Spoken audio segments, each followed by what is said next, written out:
السلام عليكم، كيفكم متابعيني طيبين؟ اليوم بسوي معاكم إدام بالخضار، كوسة وجزر وبطاطس وفلفل رومي.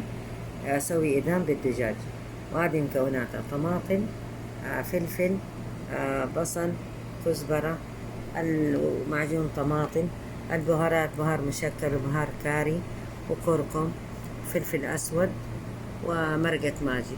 هذه المكونات.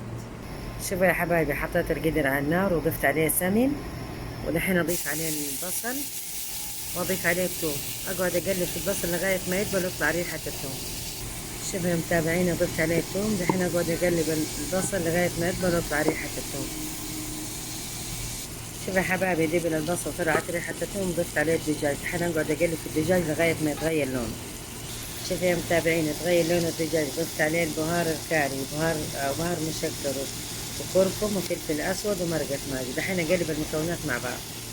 شوفوا يا متابعين، ضفت عليه الطماطم، معجون الطماطم، دحين اقلب المكونات مع بعض واترك يتسبك. شوفوا يا متابعين، ضفت عليه ملح، طبعا الملح اختياري على حسب الرغبة. شوفوا يا متابعين، ضفت عليه فلفل، برضو الفلفل اختياري على حسب الرغبة، احنا نحب الاكل الحار. شوفوا يا حبايبي، ضفت عليه الخضار اللي هو كوسة وجزر وبطاطس وفلفل رومي. دحين اقلب المكونات مع بعض وبعدين اضيف عليه المويه المغليه. شوفوا يا متابعيني، قلبت المكونات مع بعض، دحين اضيف عليه المويه المغليه.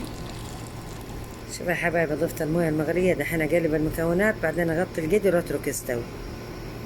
شوفوا يا متابعيني، ضفت عليه الكزبره، دحين اتركه تقريبا 20 دقيقه، موطيه يكون النار عليها، واتركه يتسبك مظبوط ويستوي. شوفوا يا متابعيني، خلاص استوى، دحين اغرف واوريكم. شوفوا يا حبايبي كيف ما شاء الله تبارك الله. طبعا يتاكل مع رز ابيض او عيش، كل واحد على حسب رغبته. شوفوا يا متابعيني كيف ما شاء الله الريحة والشكل يجنن. اتمنى انكم تطبقوا الوصفة هذه. اذا عجبتكم الوصفة لا تنسوني من الدعم واللايك يا متابعين.